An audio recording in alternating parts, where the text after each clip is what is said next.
Shabbat Shalom. It is a tough time to be in the export business. We know that there are ships and freighters and boats just waiting off all of our coasts, ready to bring in their merchandise. It is a tough time to be in the export business if you are shipping computer chips, if you're shipping anything from abroad into our country. It is a tough time to be in the export business. It's tough to get your product to the market. We Jews know what it means to be in the export business. Frankly, we've been in the export business now for thousands of years as we try to take God's word and bring it out to the rest of the world. Of course, we know the prophet Isaiah tells us that we're supposed to be an Or LaGoyim, a light unto the nations, and share the ideas and the values that animate our Judaism with the rest of the world. I think in part this is why God actually sends us out from Eretz Yisrael to the four corners of the globe so that we can truly encounter the non-Jewish world among us and share with them the brilliant ideas and the sacred values that are core to who we are as a people. Now we know beginning next week and thereafter all the way until next fall, as we focus on the other four books of the Torah, among the central values that we'll be seeking to learn and therefore thus to export is about compassion, about caring for the Jews, and about caring for all who are in need. That is one of the central ideas that really encompass the entire last four books of the Torah. Of course, coming to a head with the Holiness Code, right? You shall love your neighbor as yourself. And as we've spoken before, in many ways, that's the answer to the question that Cain poses to God, am I my brother's keeper? Most of the Torah consisting of the answer to that question being yes. Yes, you are your brother's keeper.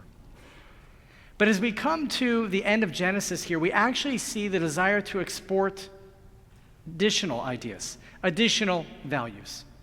And I might suggest that as we come to the end of Genesis, the two values that our tradition really seeks to export to the rest of the world by presenting them first and foremost in Egypt, of all places, right? In the diaspora of diasporas, is the wisdom of gratitude and the hope that is so present in faith.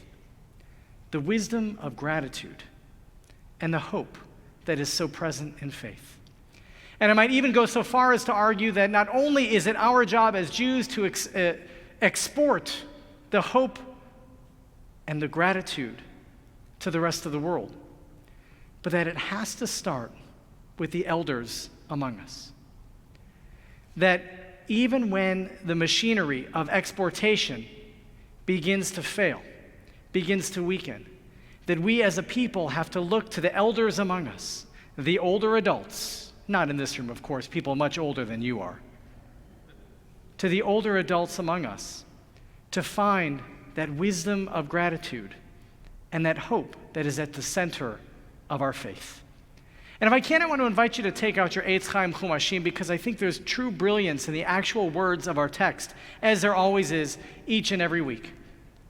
And here, as we come to Parashat Vayechi, the very end of the book of Genesis, we come to see that Jacob has grown ill.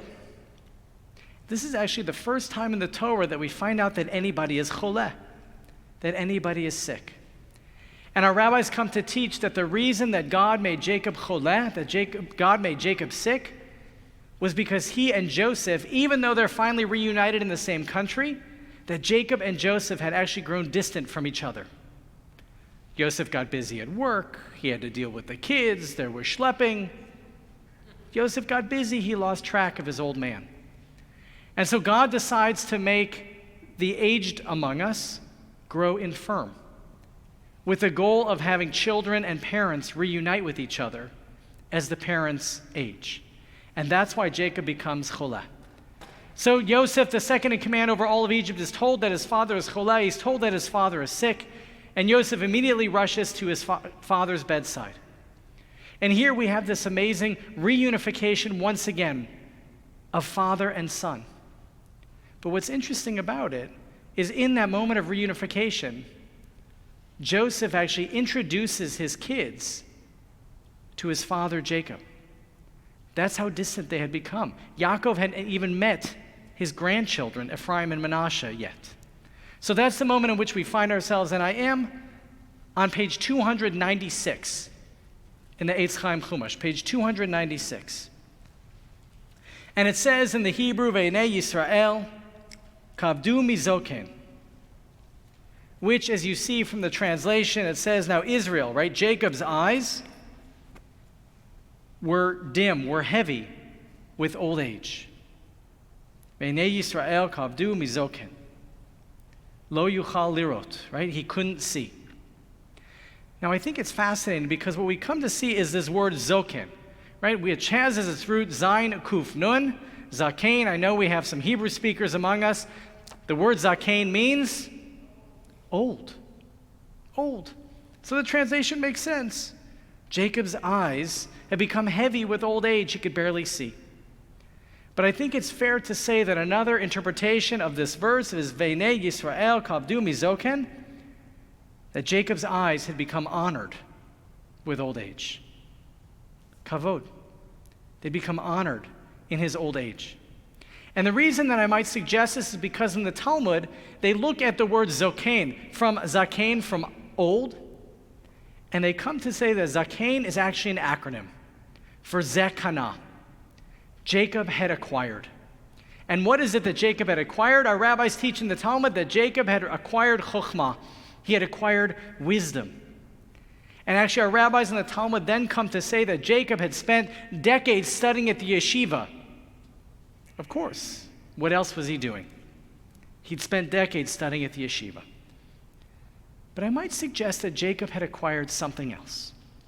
As Jacob achieved this zakein status, this old age, he had acquired something else.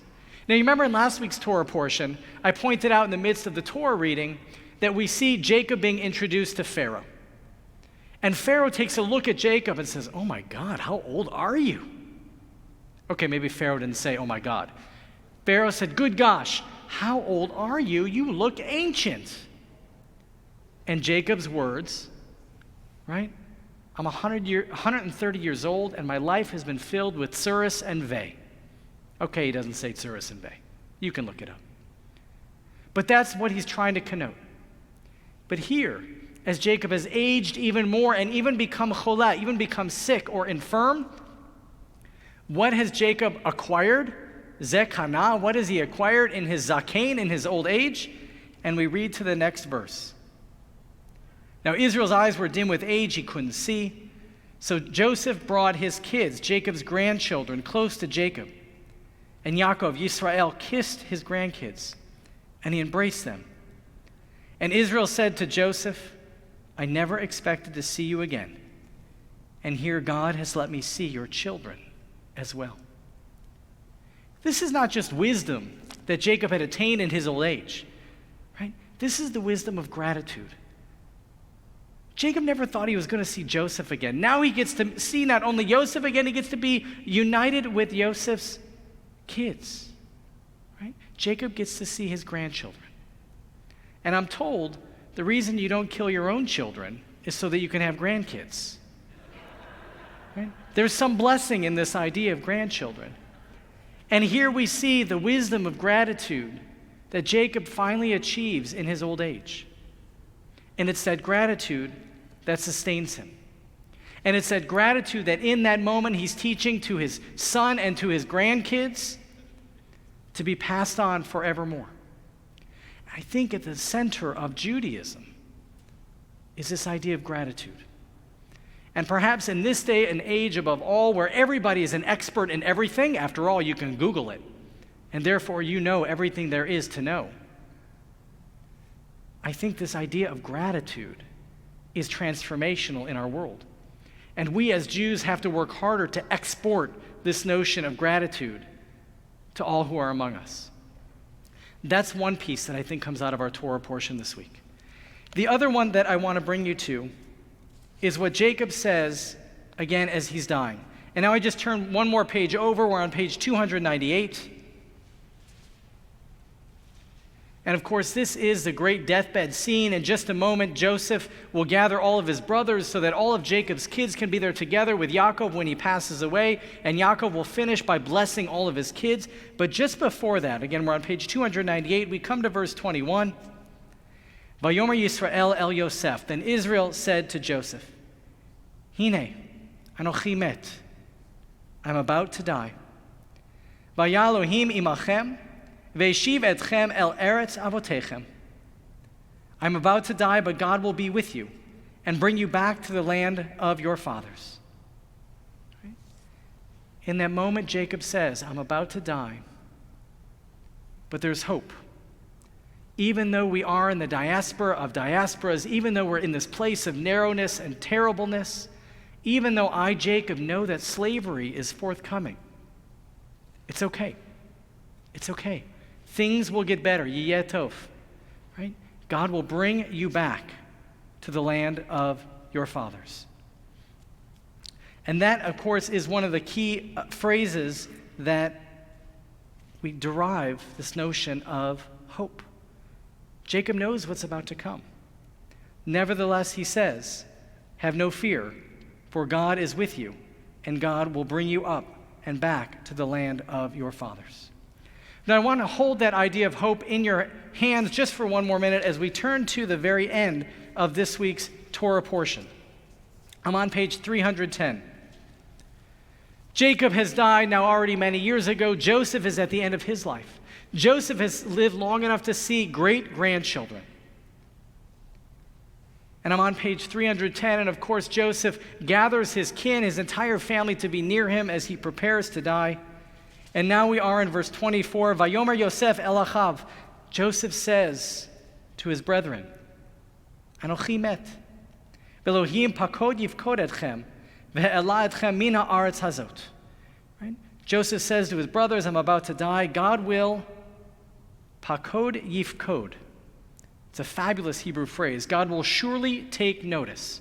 It's a doubling of the same Hebrew word for pakod, for taking notice, which is used for emphasis. God will surely take notice of you and bring you up from this land of Egypt that God promised on oath to Abraham, to Isaac, and Jacob.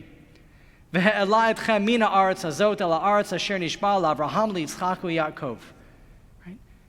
Joseph says God will surely bring you up. But if that's not enough, pakod yifkod, Joseph says it again, verse 25. Vayishba Yosef et bnei Yisrael lemor, pakod yifkod Elohim etchem. Right? So Joseph made the sons of Israel swear, saying, when God has taken notice of you, you shall carry up my bones from here. It's an interesting doubling. Joseph's a good teacher. He said, not only am I going to say to you that God will surely take note of you, but you have to swear back to me that God will take note of you and bring you out from the land of Egypt and bring you back to the promised land. And that's well and good. But our rabbis are careful readers of the Torah. Because when we fast forward to next week and we come to the 3rd chapter of Exodus, and you're welcome to look it up if you want in your Chumash. When we come to the 3rd chapter of Exodus, Moses is standing before the burning bush, and Moses says, God, why would anyone believe me? Why would anyone believe that I'm the Redeemer, that I'm the one meant to bring you up? And God says, say to the elders, to the old of the people Israel, that I am here to redeem you because God has surely taken note. Pakod pakadati, the same words. God has surely taken note of you and will bring you up out of Egypt to the promised land. And our rabbis say this was a code that in the moment of Joseph's death, he taught to his children and his grandchildren and his great-grandchildren. Whenever you hear those words, pakod pakadati, that you'll know that the right person has come along. And it took 400 years. And it took our ancestors passing that code from generation to generation to generation to know when finally the right person will come along to redeem them. If you can hold on to a code for 4 centuries, that's faith. If you can hold on to the desire to return to the promised land after 400 years, after 2,000 years, that's hope. That's hope. And it starts with the old people. It has to start with the old people.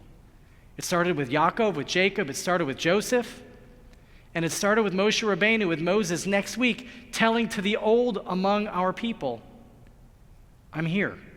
God has taken note of you. We are in the midst of difficult times. We know that the export industry is a tough business. But if we Jews are going to be able to export the ideas and the values that not only animate Judaism but can transform the world, then it has to start with the old people. And so this Shabbat of Parashat Vayechi, let me invite you to dig deep, to search for the wisdom of gratitude, and to search even deeper into your faith for this notion of hope. Because God knows our world could surely use a lot more gratitude and a lot more hope than it has right now. May God bless us with the wisdom of gratitude, and may God bless us with faith and with hope. And let us say together, Amen.